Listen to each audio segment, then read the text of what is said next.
Era el día de la madre. Mi yerno gritó ante 12 nietos: «Vieja, nadie la invitó, no coma gratis en mi casa». Soy Zoraida, 72 años, repostera jubilada. Se tragará sus gritos cuando lea el papel que le traje. El silencio que cayó sobre el gran patio trasero fue tan pesado que casi podía tocarse. El repiqueteo de los cubiertos contra los platos de loza se detuvo en seco. El humo del asador, que hasta hacía un segundo olía a fiesta y a familia reunida, de pronto pareció asfixiante. Mis 12 nietos, desde el mayor de 19 años hasta la más pequeñita de 3, que jugaba con un trozo de pan, clavaron la mirada en el piso de baldosas rojas. Nadie se atrevió a respirar. Mi hija Lorena, la madre de 4 de esos muchachos y la esposa del hombre que acababa de insultarme, apretó los labios y bajó la cabeza, encogiendo los hombros como si el grito hubiera sido un golpe físico contra su propia espalda. Me quedé sentada en la cabecera de la larga mesa de madera, una mesa que yo misma había comprado hace más de 30 años con el dinero de miles de pasteles vendidos. Observé a Fausto, mi yerno. Estaba de pie frente al asador, con una lata de cerveza en una mano y las pinzas de la carne en la otra. Tenía el pecho inflado, el rostro enrojecido por el calor de las brasas y por el alcohol que llevaba consumiendo desde las 10 de la mañana. Me miraba con esa arrogancia barata de los hombres que necesitan humillar a una mujer vieja para sentirse dueños de algo. Él creía que era el rey del mundo en ese momento. Creía que la paciencia que yo había demostrado durante la última década era debilidad. Creía que mis silencios eran miedo. No sabía que las mujeres como yo, las que pasamos la vida entera amasando harina a las 4 de la mañana frente a un horno de ladrillos para levantar a una familia entera, no sabemos lo que es el miedo. Conocemos el cansancio, conocemos el sacrificio, pero el miedo se nos quema en las manos junto con las primeras cicatrices del oficio. Mi mente viajó por un instante a mi pasado, buscando la raíz de esta insolencia. Soy Zoraida, una mujer de provincia, nacida y criada en un pueblo donde el calor aprieta y la gente habla fuerte. Fui dueña de la panadería La Espiga de Oro, un local modesto pero próspero que me permitió criar a mis 3 hijas sola después de que mi marido me dejara viuda a los 40 años. Trabajé de sol a sol. Mis manos, ahora llenas de manchas y con los nudillos abultados, son el mapa de mi esfuerzo. Con esas manos compré este terreno. Con esas manos pagué cada ladrillo, cada viga de madera, cada teja del techo de esta casa esquinera de pasillos anchos y un árbol de mango en el centro del patio. Hace 10 años, cuando Fausto perdió su empleo en la capital y se llenó de deudas, vinieron a pedirme refugio. Lorena lloraba, con 3 niños pequeños y 1 en camino. Yo, como cualquier madre, abrí las puertas de mi hogar. Les cedí la casa principal y me mudé a un anexo pequeño que construí al fondo del terreno, un espacio humilde de 2 habitaciones donde instalé mi viejo horno y mi cama. Lo hice por amor, por darles espacio, por no estorbar. Pero Fausto confundió mi generosidad con su misión. Poco a poco, empezó a actuar como el dueño de la propiedad. Primero cambió la cerradura del portón principal y me dio una copia de mala gana. Luego empezó a estacionar su camioneta frente a mi ventana, bloqueando la luz. Más tarde, comenzó a referirse a la propiedad como su casa frente a los vecinos. Yo escuchaba y callaba. Callaba porque veía los ojos tristes de mi hija Lorena, una mujer que se había ido apagando al lado de un hombre mediocre que compensaba sus fracasos alzando la voz. Callaba por mis nietos, para que no crecieran en un ambiente de guerra constante. Sin embargo, ese domingo, Día de la Madre, la paciencia se me terminó de agotar. La excusa de su explosión había sido ridícula. Yo había llegado al patio al mediodía, cargando un pastel de 3 leches que había horneado desde la madrugada, adornado con merengue y canela. Mis otras 2 hijas ya estaban allí con sus familias. Habíamos juntado varias mesas para acomodar a los 12 nietos y a los adultos. Como era costumbre, me senté en la cabecera, en la silla de madera tallada que siempre había sido mía. Fausto, al verme allí, se acercó con el ceño fruncido y me dijo por lo bajo que me moviera, que ese era su lugar porque él era el hombre de la casa y el que estaba haciendo el asado. Lo miré a los ojos, con la misma calma con la que miraba la masa leudar, y le dije que estaba muy cómoda y que no me iba a mover. Fue entonces cuando estalló.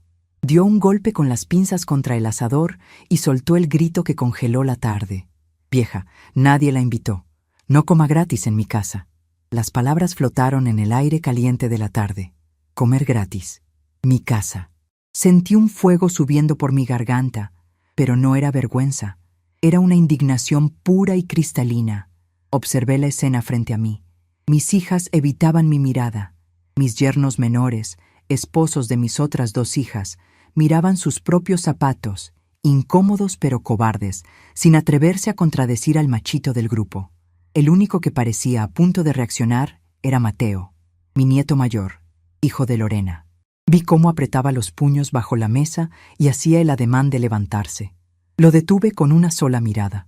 Una mirada severa, de abuela que no necesita palabras para dar una orden. Él entendió. Aflojó los hombros, pero sus ojos estaban llenos de lágrimas de rabia. No iba a permitir que mi nieto se peleara a golpes con su padre por defenderme. La dignidad no se recupera a gritos ni a puñetazos. La dignidad se impone con hechos. Me tomé mi tiempo. Apoyé mis manos ásperas sobre la superficie de la mesa. Sentí las vetas de la madera bajo mis yemas. Me puse de pie lentamente, alisando la falda de lino oscuro que había elegido usar para la ocasión. El silencio era tan absoluto que se podía escuchar el chisporroteo de la grasa cayendo sobre los carbones ardientes. Fausto me sostenía la mirada, con una sonrisa torcida, esperando que yo me pusiera a llorar, que me levantara y me fuera corriendo a mi cuartito del fondo como un animal asustado. Esperaba la reacción de una pobre anciana humillada. Comencé a caminar. No me dirigí hacia la salida, ni hacia el anexo. Empecé a rodear la larga mesa. Me acerqué primero a Mateo. Puse mis 2 manos sobre sus mejillas jóvenes. Le di un beso lento y sonoro en la frente. Sentí el calor de su piel y la tensión de su mandíbula. Luego pasé a la siguiente silla, donde estaba mi nieta Camila. Le acaricié el cabello rizado y le dejé un beso en la coronilla. Uno por uno, recorrí los 12 lugares. A cada nieto le dediqué una sonrisa suave, un beso cargado de amor y de despedida a la etapa de su misión. Los más pequeños me abrazaron por la cintura, confundidos por el ambiente tenso pero reconfortados por mi olor a vainilla y harina tostada. Los más grandes me miraban con una mezcla de tristeza y admiración. No dije una sola palabra durante este recorrido. El único sonido eran mis pasos firmes sobre las baldosas rojas y la respiración contenida de los adultos. Cuando terminé de besar al último de mis nietos, llegué al extremo de la mesa donde había dejado mi bolso. No era un bolso elegante, era una cartera de lona gruesa que yo misma había bordado con flores amarillas hace años, resistente y práctica, igual que yo. La abrí con movimientos pausados. Mis hijas me observaban, intrigadas. Lorena, finalmente, levantó la vista. Tenía los ojos empañados. Quiso decir algo. Balbuceó un «Mamá, por favor», pero levanté una mano para pedirle silencio. No era momento de disculpas tardías. El daño estaba hecho y la cura iba a ser radical.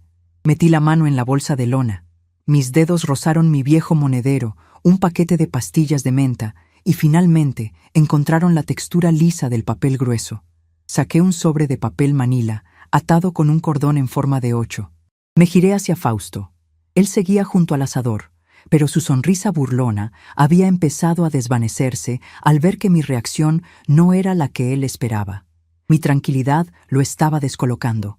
Dio un sorbo largo a su cerveza, intentando mantener la pose de superioridad. Caminé hacia él. La distancia entre la mesa y el asador era de apenas unos 5 pasos, pero cada uno resonó en mi pecho como un tambor. Al llegar frente a él, el olor a cerveza barata y a sudor me golpeó el rostro, mezclado con el humo de la carne.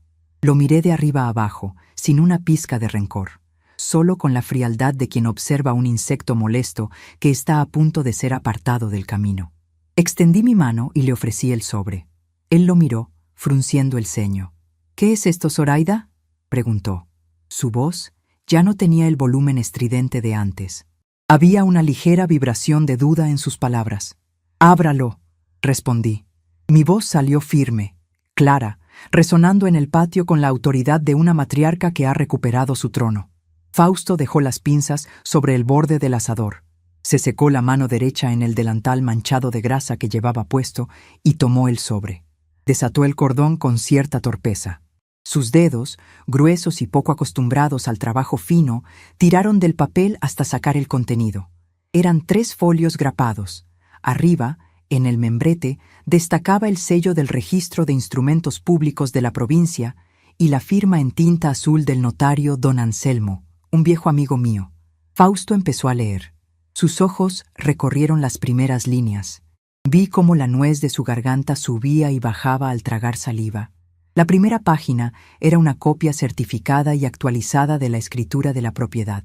Un documento que demostraba, sin lugar a dudas, que el terreno completo, la casa principal, el anexo, el patio y hasta el árbol de mango estaban a nombre de Zoraida, viuda de carácter y dueña absoluta. Él siempre había creído, porque así se lo había hecho creer su propia arrogancia, que al mudarse aquí y hacerse cargo del pago de los servicios básicos de agua y luz, había adquirido algún tipo de derecho. Creía que yo, por ser vieja y estar retirada en el fondo del lote, le había heredado en vida la propiedad a su esposa. Nunca se preocupó por investigar la legalidad de su imperio de cartón. Pero eso no era lo peor. Lo que hizo que el color desapareciera del rostro de Fausto estaba en la segunda página. Era una notificación formal, redactada por el abogado de la notaría, un requerimiento legal de desalojo. Un documento que llevaba mi firma en la parte inferior, trazada con letras redondas y claras. En él se le informaba al señor Fausto que tenía un plazo perentorio de 30 días calendario para desocupar la propiedad por completo, retirar sus pertenencias y entregar las llaves. En caso de no hacerlo, se procedería con el lanzamiento por vía judicial, apoyado por la fuerza pública. El silencio en el patio se transformó en una tensión eléctrica. Lorena se puso de pie, asustada por la palidez repentina de su esposo. «¿Qué pasa, Fausto? ¿Qué es eso?», preguntó mi hija, dando un paso hacia nosotros. Él no le respondió. No podía. Sus ojos seguían fijos en el papel, releyendo el párrafo del desalojo como si las letras estuvieran escritas en un idioma extranjero. La lata de cerveza se le resbaló de la mano izquierda, cayendo al suelo de baldosas con un estruendo metálico.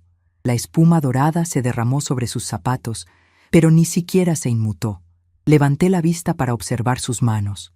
Esas mismas manos que hacía unos minutos sostenían las pinzas como si fueran un cetro de poder, ahora sostenían los papeles con una fragilidad patética.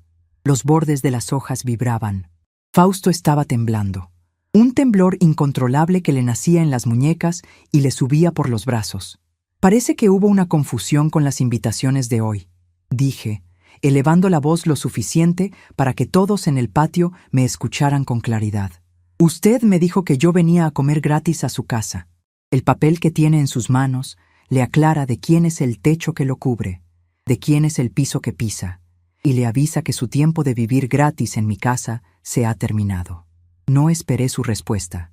Me di media vuelta, con la espalda recta y el mentón en alto. Caminé de regreso hacia la mesa. Mis hijas me miraban con los ojos muy abiertos, como si estuvieran viendo a un fantasma, o más bien, a la mujer fuerte que las había criado y que creían desaparecida. Tomé mi bolsa de lona bordada, la colgué de mi antebrazo y comencé a caminar por el pasillo lateral que conducía hacia el portón de la calle. Dejaría atrás la comida, el pastel de 3 leches y el humo del asado. Dejaría atrás 10 años de condescendencia y de humillaciones silenciosas. Mientras abría la puerta de metal para salir a la acera calentada por el sol de la tarde, supe que la guerra apenas comenzaba, pero la primera batalla la había ganado sin levantar la voz. El sonido de los papeles temblando en las manos de mi yerno era la única melodía que necesitaba para celebrar mi verdadero Día de la Madre. Caminé por la acera de cemento irregular con una ligereza que no sentía desde hacía por lo menos 20 años. El sol de las 3 de la tarde me pegaba de frente, calentando la tela de mi falda de lino oscuro, pero no me importó el calor. Atrás había dejado el humo del asador, el olor a cerveza derramada y el silencio sepulcral de una familia entera paralizada por el miedo a un tirano de poca monta. Cada paso que daba alejándome de mi propia casa era, paradójicamente, un paso de regreso hacia mí misma.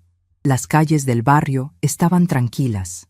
Era el Día de la Madre, así que la mayoría de la gente estaba encerrada en sus patios, celebrando, fingiendo felicidad o soportando a sus propios faustos. Doblé la esquina en la avenida principal y caminé 5 cuadras hasta llegar a la plaza central. Busqué refugio en una pequeña cafetería tradicional llamada El Buen Grano, un lugar de paredes pintadas de verde pálido donde el aroma a café recién tostado siempre lograba calmarme los nervios. El local estaba casi vacío. Elegí una mesa pequeña junto a la ventana, desde donde podía observar el movimiento de los pocos transeúntes. Un muchacho joven, con un delantal impecable, se acercó a tomar mi pedido.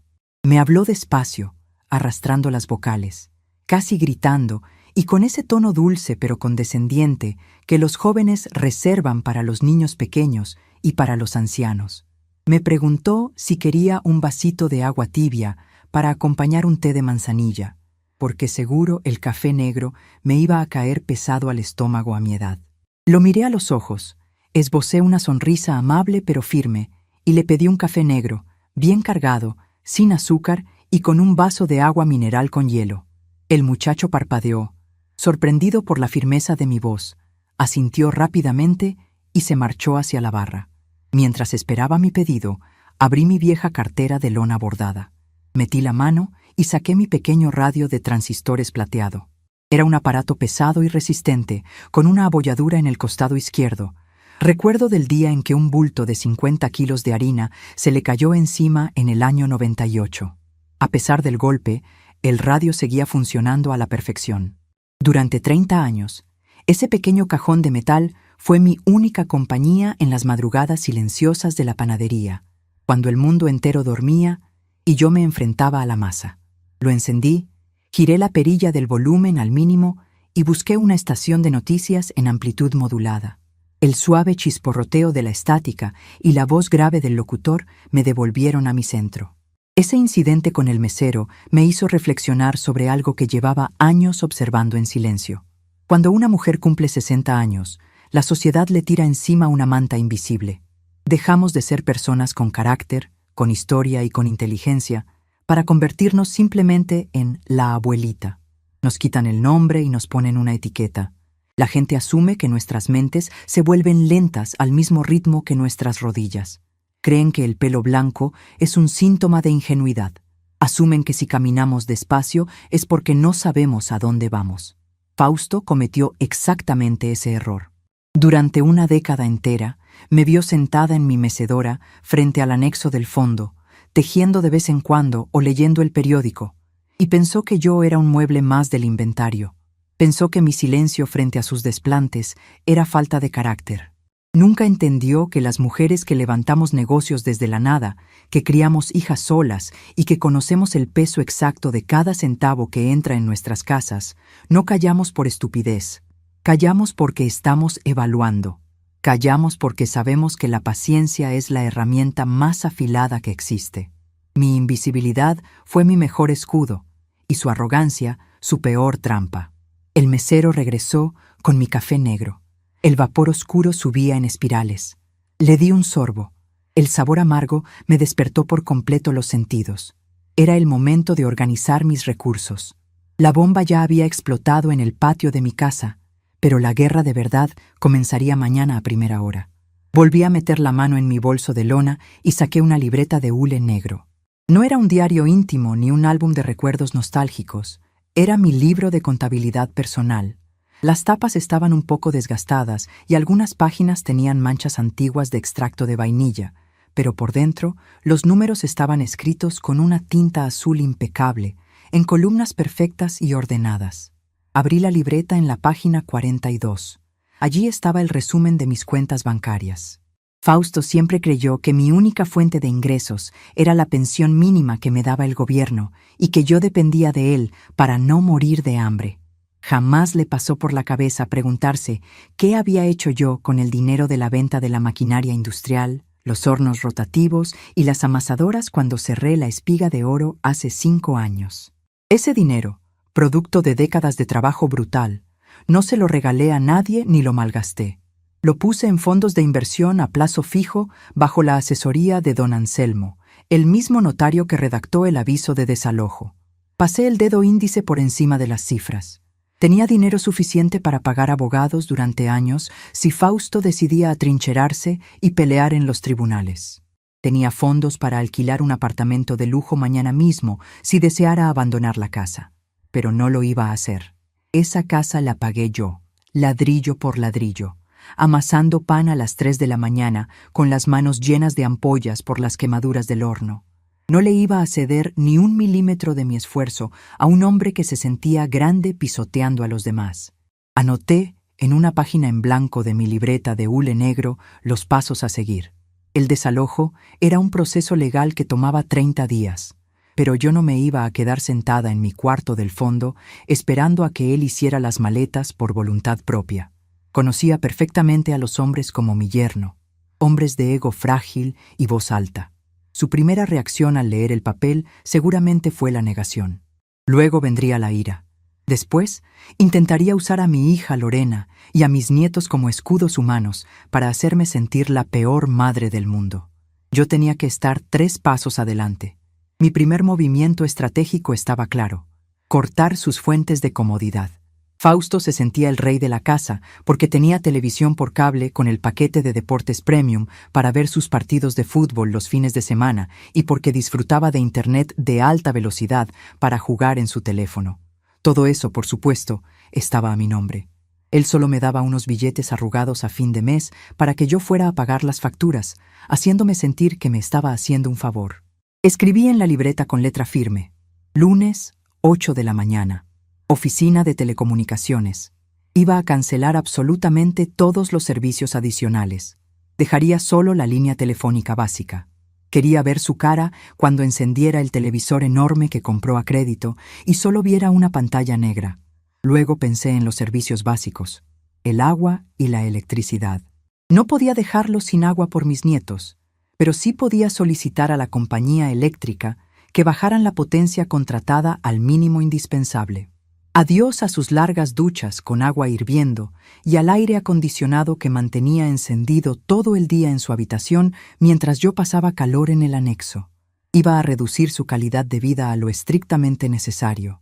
Si quería vivir gratis durante sus últimos 30 días en mi propiedad, iba a vivir bajo mis reglas. El siguiente punto en mi lista era el más doloroso, pero el más necesario: mi hija Lorena. Pensar en ella me causaba una punzada en el pecho. Recordé cómo agachó la cabeza cuando Fausto me gritó. Recordé el terror en sus ojos. Yo misma tuve la culpa en parte. Al callar durante estos 10 años para evitar conflictos, al retirarme al fondo del terreno para no estorbar, le enseñé a mi hija que el abuso se tolera en nombre de la paz familiar. Le enseñé que una mujer debe hacerse pequeña para que su marido se sienta grande. Me tragué el nudo en la garganta y le di otro sorbo al café negro. No podía permitir que la culpa me ablandara. Lorena iba a llorar. Probablemente mañana vendría a buscarme al anexo, suplicándome que retirara la orden de desalojo, diciéndome que Fausto estaba arrepentido, que estaba estresado por la falta de dinero, que los niños necesitaban a su padre bajo el mismo techo. Tenía que preparar mi corazón para ser una roca frente a sus lágrimas. El amor de madre no siempre es dulce como el pastel de 3 leches. A veces tiene que ser amargo y fuerte, como el café que estaba tomando, para despertar a quien está dormido. Anoté un recordatorio en mi libreta: hablar con Mateo. Mi nieto mayor tenía 19 años, y hoy había demostrado que no compartía la cobardía de su padre. Vi sus puños apretados bajo la mesa. Mateo sería mi aliado dentro de la casa principal. Necesitaba reunirme con él a solas, explicarle la situación completa y pedirle que mantuviera los ojos abiertos. Sabía que Fausto, en su desesperación, podría intentar dañar la propiedad, romper puertas, arrancar tuberías, destruir el jardín. Mateo sería mis ojos y mis oídos para evitar que ese hombre destruyera el patrimonio que algún día sería de mis nietos. Además, necesitaba proteger mi propio espacio. El anexo donde yo vivía tenía una puerta de madera sencilla y una cerradura vieja. Escribí en mayúsculas en mi libreta de hule negro el nombre de la ferretería de don Julio, a 4 cuadras de mi casa. Mañana a primera hora compraría un cerrojo de seguridad de acero macizo y lo instalaría yo misma. Mis manos todavía tenían la fuerza suficiente para manejar un destornillador y un taladro. No le iba a dar a Fausto la oportunidad de entrar a mi cuarto a intimidarme en medio de la noche. El plan estaba tomando forma. Una estrategia limpia, silenciosa y letal. No iba a haber más gritos de mi parte. No iba a haber discusiones en el patio. Solo acciones concretas. Cada día que pasara de esos 30 días de plazo, Fausto iba a sentir cómo las paredes de la casa que él creía suya se iban encogiendo a su alrededor. Apagué el pequeño radio de transistores y lo guardé en mi bolso de lona junto con la libreta de hule negro. El sol había empezado a bajar, tiñendo el cielo de tonos anaranjados y morados. El Día de la Madre estaba llegando a su fin.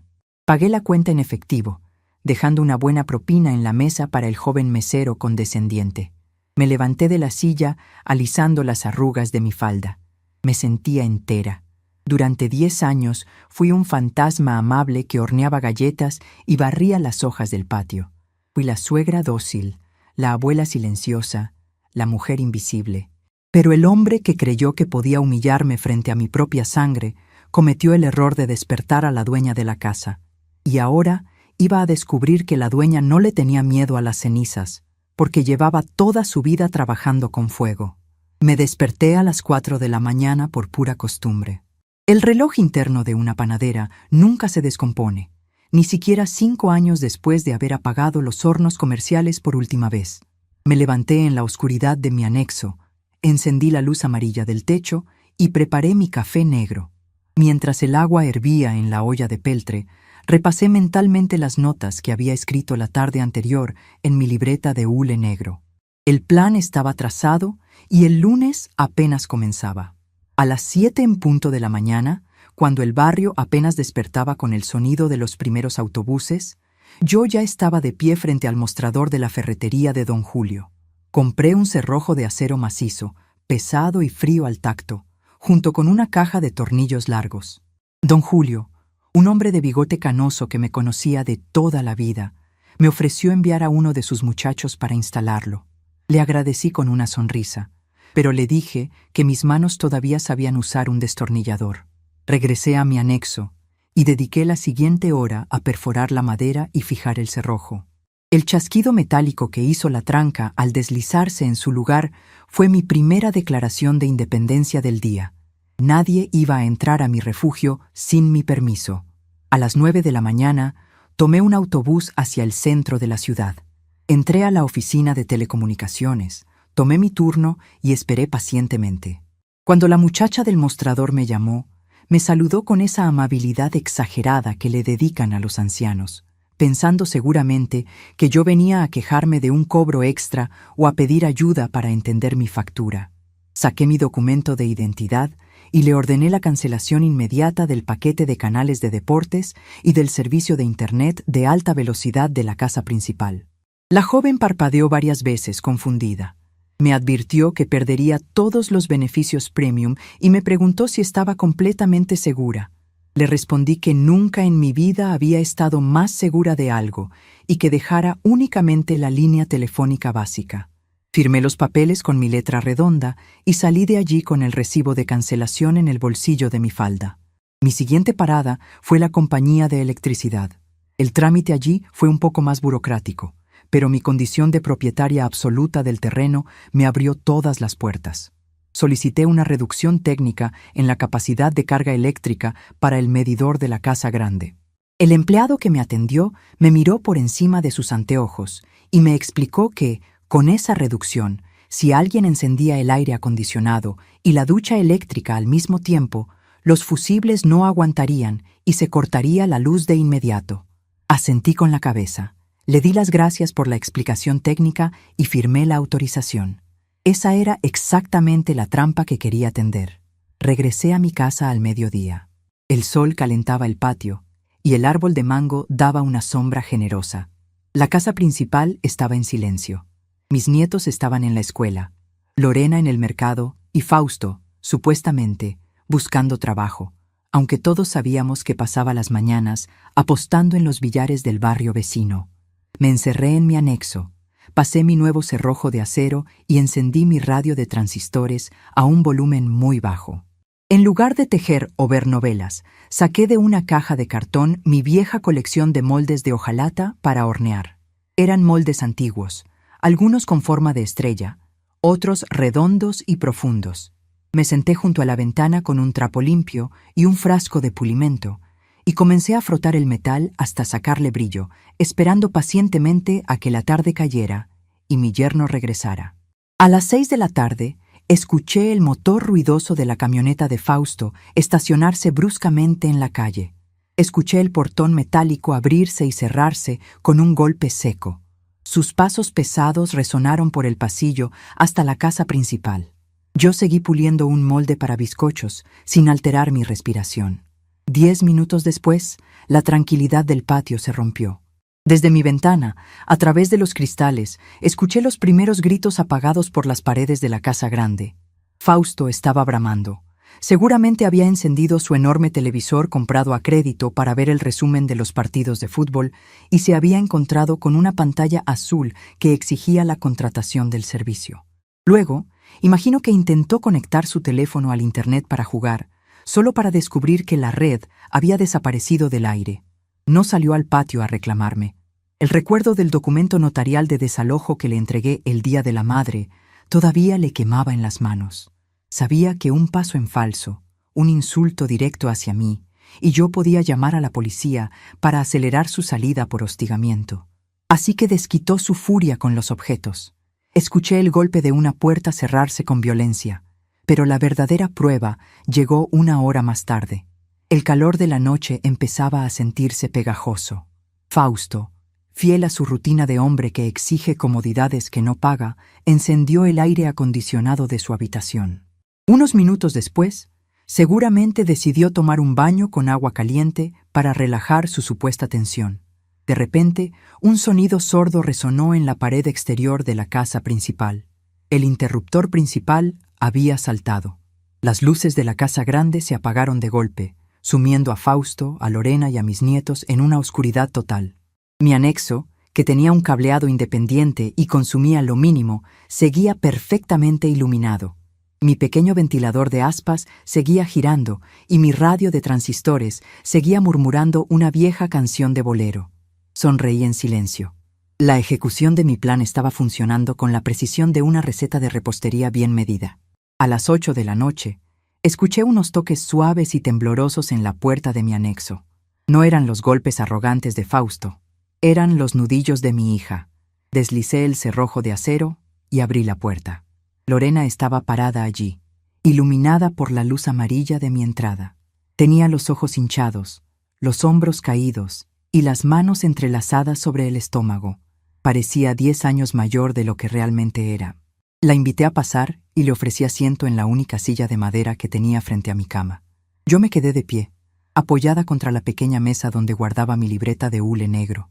«Mamá, por favor», comenzó Lorena con la voz quebrada. «Fausto está furioso. Dice que tú llamaste para cortar el internet y el cable, y ahora la luz no aguanta, los fusibles se botan si prendemos el aire. Los niños están asustados en la oscuridad». La miré con todo el amor que una madre puede sentir, pero también con la firmeza de quien sabe que para curar una herida infectada hay que limpiar a fondo, aunque duela. «Los niños pueden salir al patio a tomar el fresco, como hacías tú cuando eras pequeña, Lorena», le respondí en un tono calmado, sin levantar la voz. «Pueden leer un libro con la luz de las salas y apagan los aparatos grandes. Lo que no voy a hacer es seguir financiando los lujos de un hombre que me falta al respeto en mi propia mesa». Lorena se cubrió el rostro con las manos y sollozó. Sabía que estaba usando a mis nietos como escudo, repitiendo el discurso manipulador que Fausto le había inyectado en la cabeza minutos antes. «¿De verdad nos vas a echar a la calle en 29 días, mamá?», preguntó, mirándome con ojos suplicantes. «Es el padre de tus nietos. ¿A dónde vamos a ir?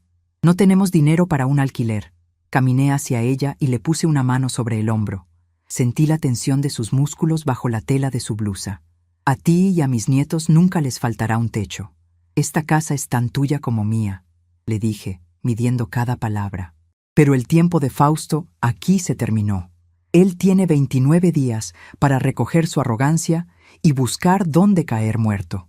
Si tú decides empacar tus maletas y seguirlo para continuar agachando la cabeza por el resto de tu vida, esa será tu decisión.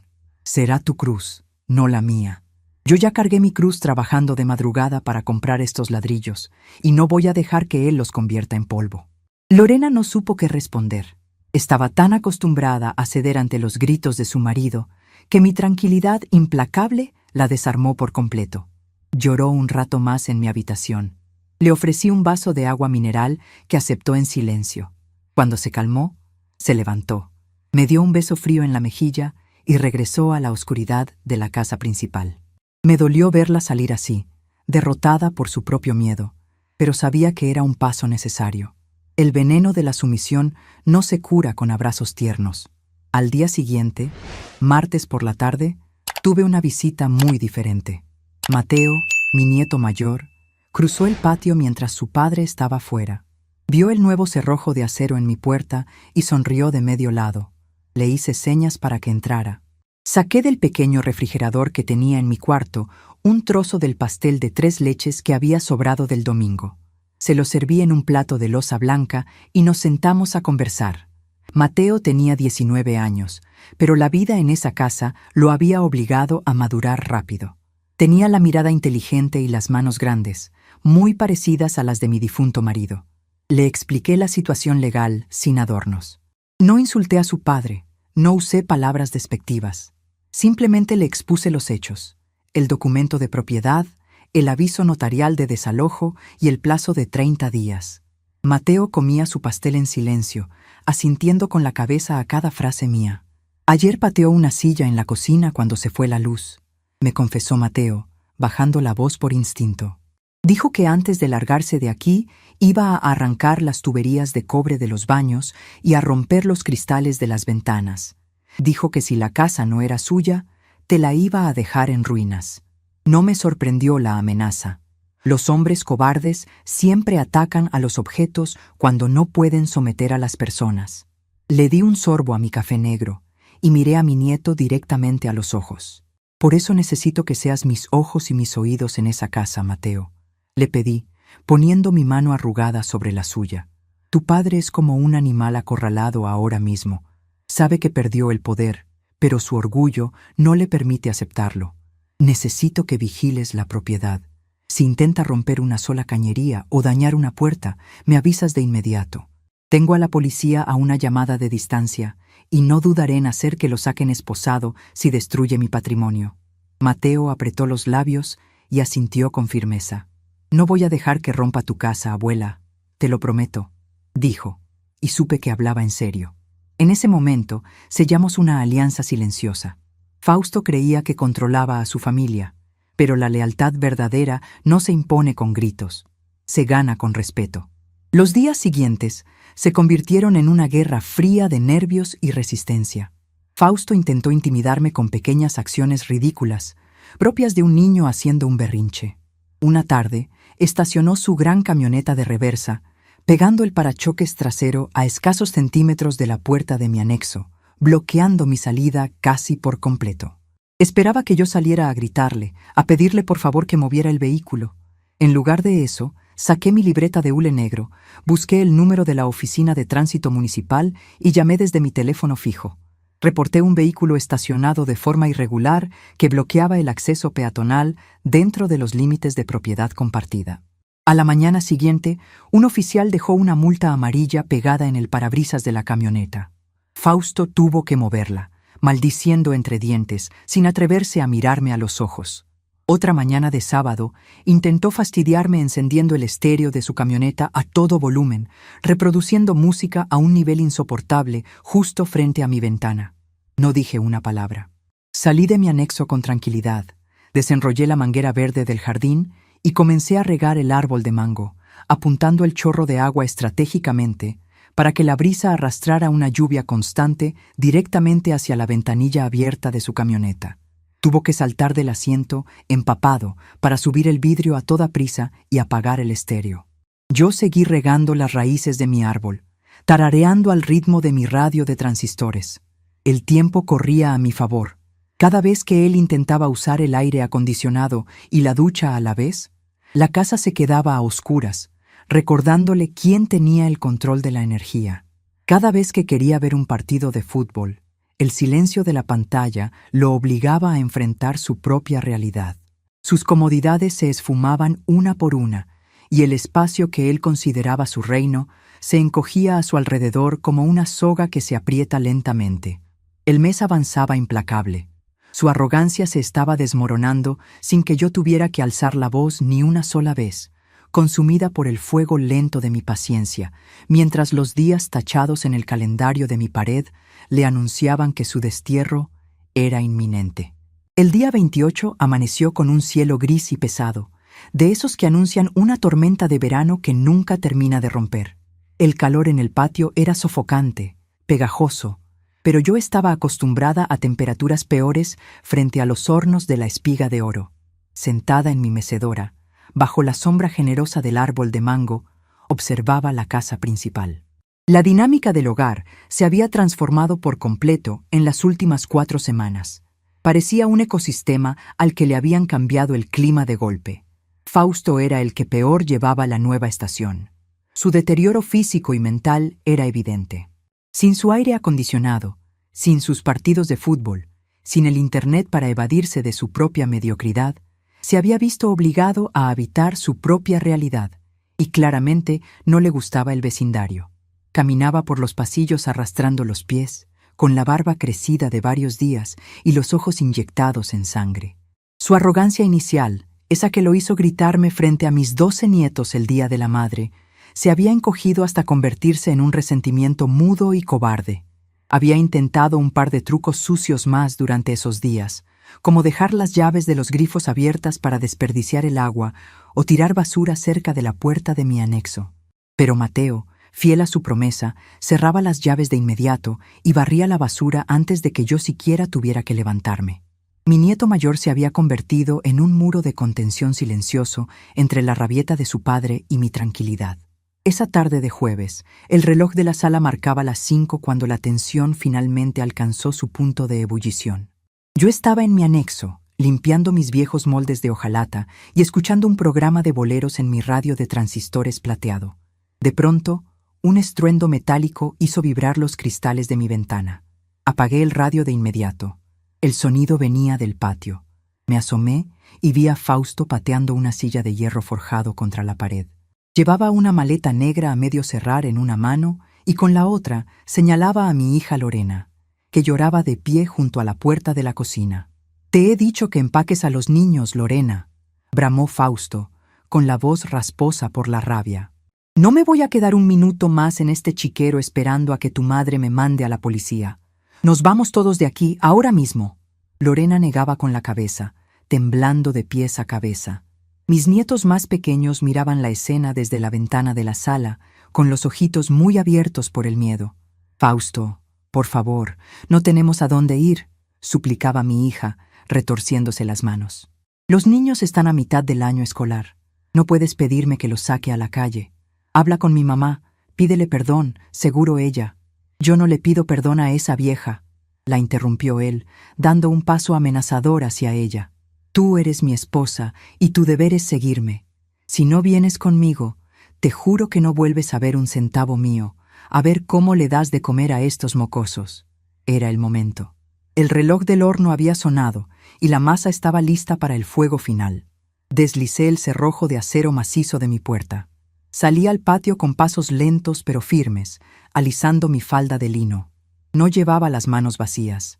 Bajo el brazo izquierdo sostenía mi vieja libreta de hule negro y una caja de metal antigua, una lata rectangular donde antes venían galletas danesas de mantequilla, pero que yo usaba desde hacía años como archivo personal de mis finanzas más delicadas.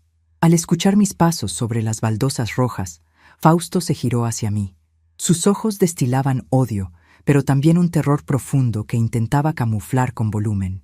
«¡Ahí viene la dueña del castillo!», gritó, abriendo los brazos en un gesto teatral y patético. «Venga, Zoraida, llame a sus policías.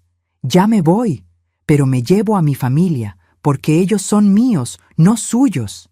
Me detuve a 2 metros de él. No miré su maleta, ni su rostro enrojecido. Miré a Lorena.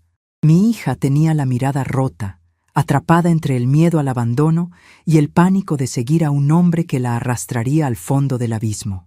«Lorena», dije, con una voz suave, casi como si le estuviera hablando a la niña de 10 años que alguna vez fue. «Entra a la casa, lleva a los niños a su cuarto y cierra la puerta». «Nadie se mueve», rugió Fausto, agarrando a Lorena del brazo con brusquedad. Antes de que yo pudiera dar un paso para intervenir, una sombra alta y ancha se interpuso entre ellos. Era Mateo. Mi nieto no dijo una sola palabra. Simplemente agarró la muñeca de su padre con una fuerza brutal, sus nudillos blancos por la presión, y lo obligó a soltar a su madre. Fausto lo miró, sorprendido por la fuerza del muchacho. Mateo lo empujó ligeramente hacia atrás, marcando una línea invisible en el cemento del patio. «Mamá, hazle caso a la abuela. Entra», ordenó Mateo. Su voz no temblaba. Era la voz de un hombre que acababa de decidir que el ciclo de abusos en su casa terminaba hoy. Lorena, sollozando, asintió y corrió hacia el interior de la casa principal, llevándose a los más pequeños lejos de la escena. Nos quedamos los tres en el patio, Fausto respirando agitado, Mateo con los puños apretados a sus costados, y yo sosteniendo mi libreta de hule y mi lata de galletas. Fausto soltó una carcajada amarga, arreglándose el cuello de la camisa. «Muy bonito». La vieja puso al hijo en contra del padre. «Eres una serpiente, Zoraida. Pero me da igual, me largo de aquí. Me llevo mi camioneta, y ustedes verán cómo se pudren en esta casa vieja sin un hombre que las mantenga». Caminó hacia la maleta que había dejado en el suelo, dispuesto a marcharse haciendo el mayor ruido posible, sintiéndose la víctima de una injusticia terrible. Creía que su partida iba a ser su último acto de poder, la amenaza definitiva. «No tan rápido, Fausto», dije, abriendo la lata de metal con un ligero chasquido. Él se detuvo en seco y me miró por encima del hombro, con el ceño fruncido. «El plazo del desalojo termina en 2 días», continué, apoyando la lata sobre la mesa de madera del patio, la misma mesa donde él me había humillado semanas atrás. «Y usted tiene toda la razón. Es hora de que se vaya. Pero antes de que cruce ese portón y se suba a su camioneta, tenemos que saldar unas cuentas pendientes.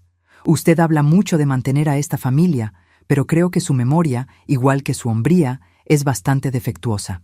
Saqué de la lata de galletas un fajo grueso de papeles rectangulares. Estaban cuidadosamente sujetos con una liga de goma. Los dejé caer sobre la superficie de madera. El sonido seco del papel golpeando la mesa pareció resonar en todo el patio. «¿Qué basura es esa ahora?», preguntó Fausto, acercándose un paso, desconfiado. «Acérquese y lea.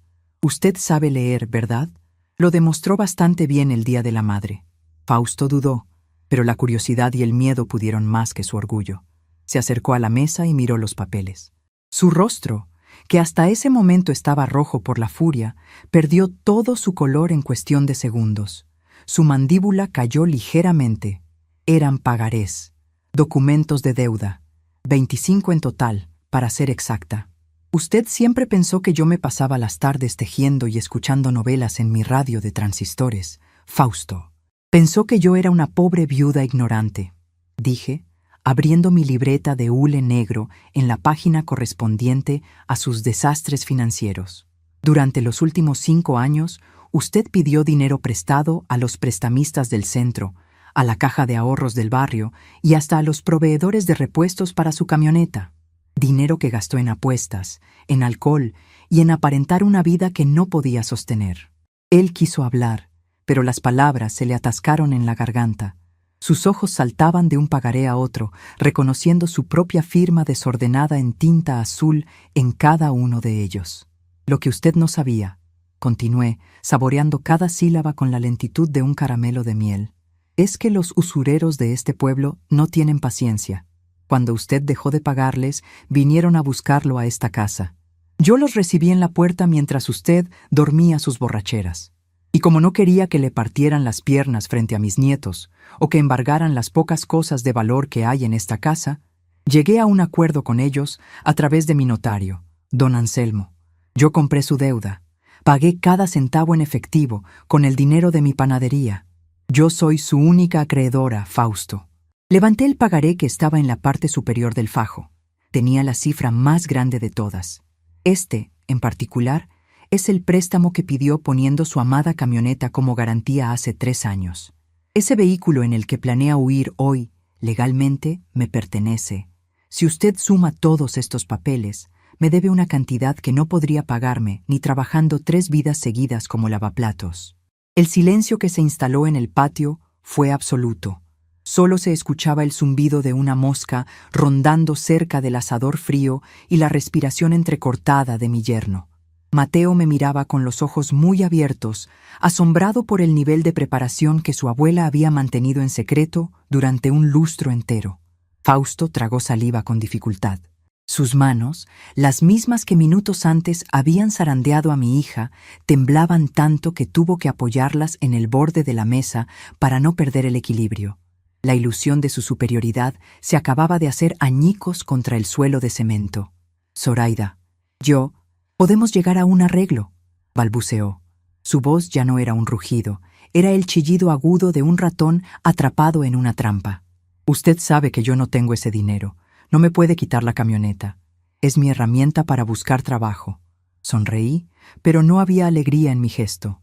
Era la sonrisa de quien ha ganado una guerra que nunca debió haber existido. Usted no ha buscado trabajo en 10 años, Fausto. Ha buscado excusas. Y no vamos a llegar a ningún arreglo, porque yo no negocio con hombres que humillan a las mujeres en su propia mesa. Cerré mi libreta de hule negro y la guardé bajo el brazo. Miré a mi yerno directamente a los ojos, sin parpadear. Él apartó la mirada casi de inmediato, incapaz de sostener el peso de su propia vergüenza. Le voy a dar una única opción, dictaminé con el tono frío de un juez leyendo una sentencia. Usted va a tomar esa maleta negra, va a caminar hacia el portón, va a dejar las llaves de la camioneta y las llaves de esta casa sobre esa mesa, y va a salir caminando a la calle. No va a volver a pisar esta acera, no va a volver a levantarle la voz a mi hija y no va a volver a reclamar nada. A cambio, yo guardaré estos pagarés en mi lata de galletas y no iré a un juzgado a exigir el embargo de su sueldo inexistente, ni lo mandaré a la cárcel por fraude. Considere la camioneta como el pago por los 10 años de alquiler, agua y luz que consumió gratis bajo mi techo. Fausto se quedó inmóvil, con la mirada clavada en la lata de galletas danesas y en el fajo de pagarés que representaban su ruina absoluta. El aire en el patio se había vuelto tan espeso que casi costaba respirar, pero para mí era el oxígeno más puro que había sentido en 10 años. Vi cómo el pecho de mi yerno subía y bajaba con rapidez. Buscó en mis ojos algún rastro de duda, alguna grieta por donde pudiera meter su manipulación barata, la misma que había usado con mi hija durante tanto tiempo. Pero en mi mirada solo encontró la dureza de un muro de ladrillos refractarios, de esos que soportan el fuego directo sin inmutarse. Lentamente, como si sus propios brazos pesaran 100 kilos, Fausto metió la mano derecha en el bolsillo de su pantalón de mezclilla. Sacó un manojo de llaves. El metal tintineó en el silencio de la tarde con un sonido agudo y derrotado. Sus dedos, gruesos y temblorosos, separaron la llave de la camioneta y la llave de la puerta principal de mi casa.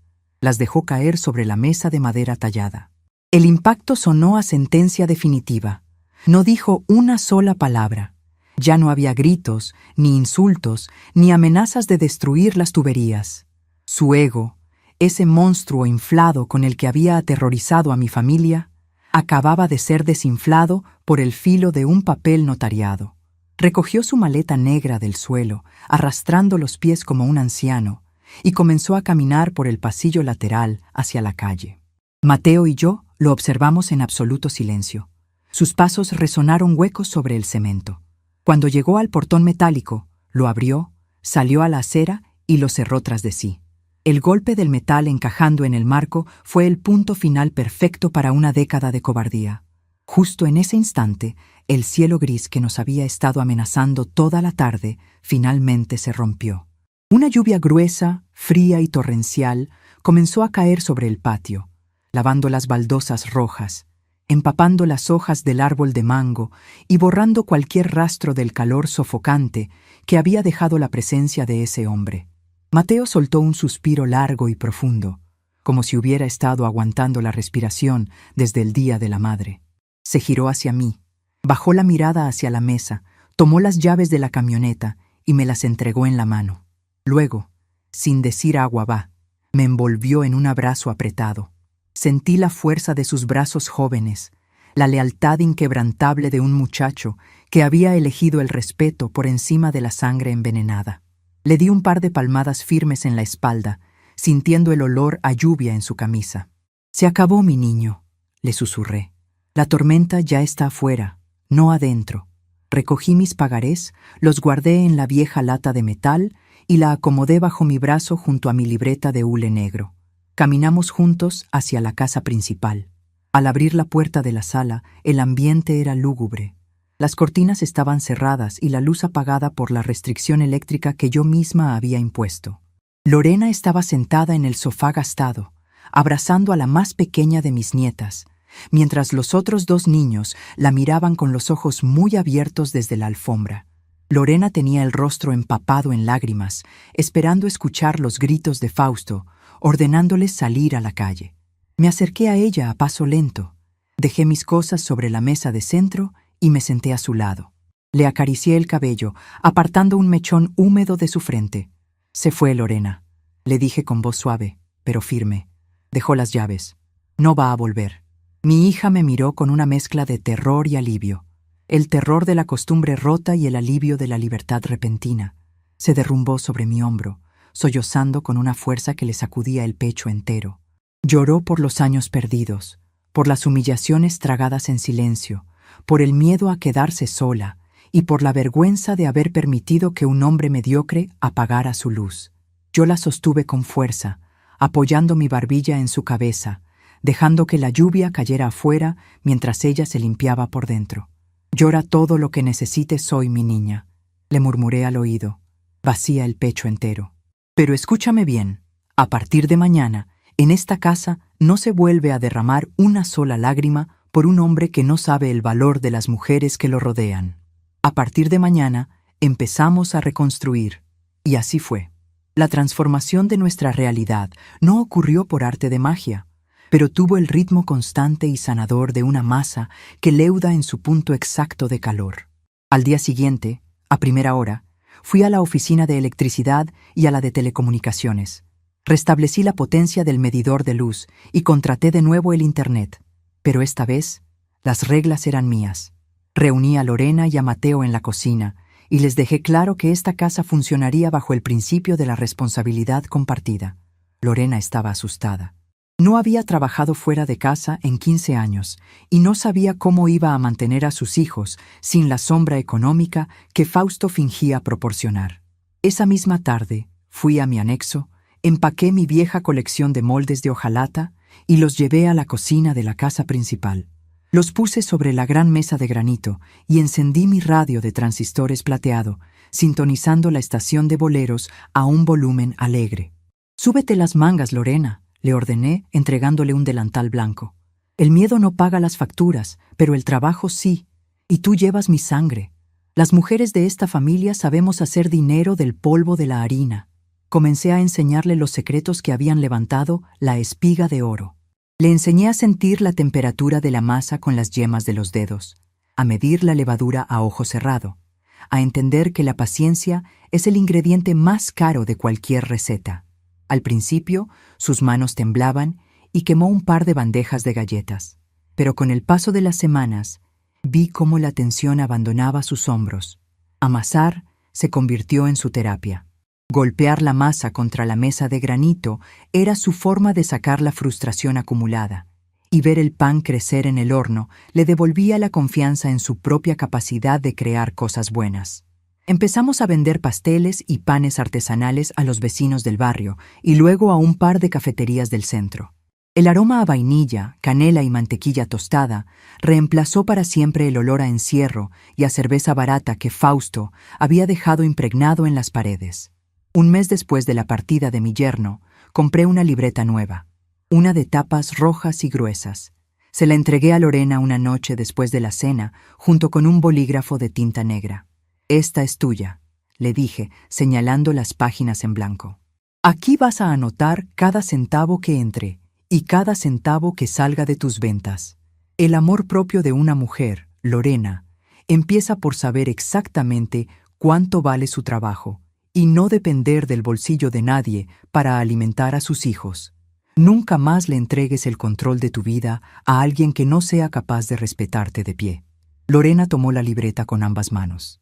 Sus ojos ya no tenían esa opacidad triste de las mujeres sometidas. Había un brillo nuevo en ella, una determinación que me recordaba a mí misma cuando me quedé viuda a los 40 años. Me dio las gracias con una sonrisa sincera y comenzó a trazar sus primeras columnas de contabilidad. Mateo, por su parte, demostró ser un hombre hecho y derecho. Le entregué las llaves de la camioneta de Fausto. No se la di como un regalo inmerecido, sino como una herramienta de trabajo. Le exigí que usara el vehículo para hacer los repartos de los pasteles de su madre por las mañanas, y por las tardes consiguió un empleo transportando materiales para la ferretería de don Julio. Verlo salir por el portón, manejando con prudencia y saludándome con la mano, me llenaba el pecho de un orgullo inmenso. Había roto la cadena del machismo cobarde de su padre. La noticia de lo que había pasado con Fausto corrió por la familia como pólvora, aunque yo nunca me molesté en dar explicaciones. Mis otras 2 hijas y sus respectivos maridos entendieron el mensaje alto y claro. La dinámica de poder dio un giro de 180 grados. El respeto, que antes me negaban por considerarme una simple anciana retirada en el fondo del lote, se volvió absoluto. Mis otros yernos, esos mismos que habían mirado sus propios zapatos mientras Fausto me gritaba el Día de la Madre, ahora llegaban a mi casa con una actitud de reverencia casi cómica. Cuando había reuniones familiares, traían los mejores cortes de carne sin que nadie se los pidiera. Entraban al patio, me saludaban con un beso respetuoso en la mejilla y esperaban a que yo les indicara dónde podían sentarse. Ya nadie intentaba ocupar la cabecera de la mesa de madera tallada. Esa silla era mi trono indiscutible, y todos sabían perfectamente qué pasaba con quienes intentaban usurparlo. No me había convertido en una tirana. Seguía siendo la misma abuela que horneaba galletas de mantequilla y les daba besos en la frente a mis 12 nietos. Pero ahora, ese amor estaba respaldado por una barrera invisible de autoridad que nadie, bajo ninguna circunstancia, se atrevía a cruzar. A veces, mientras regaba las raíces de mi árbol de mango en el centro del patio, me detenía a reflexionar sobre la extraña ceguera de esta sociedad. Vivimos en un mundo que adora la juventud y que entierra a sus viejos en vida. Creen que porque nuestras rodillas crujen un poco más y nuestra piel parece papel de seda, hemos perdido el filo de la mente. Nos miran y solo ven debilidad. Ignoran por completo que las mujeres de mi generación no crecimos pidiendo permiso. Crecimos sobreviviendo. Cada arruga en mi rostro es un problema resuelto. Cada mancha en mis manos es una crisis superada. Aprendimos a administrar la pobreza para convertirla en patrimonio. Aprendimos a tragar el dolor en seco para que nuestros hijos tuvieran agua dulce.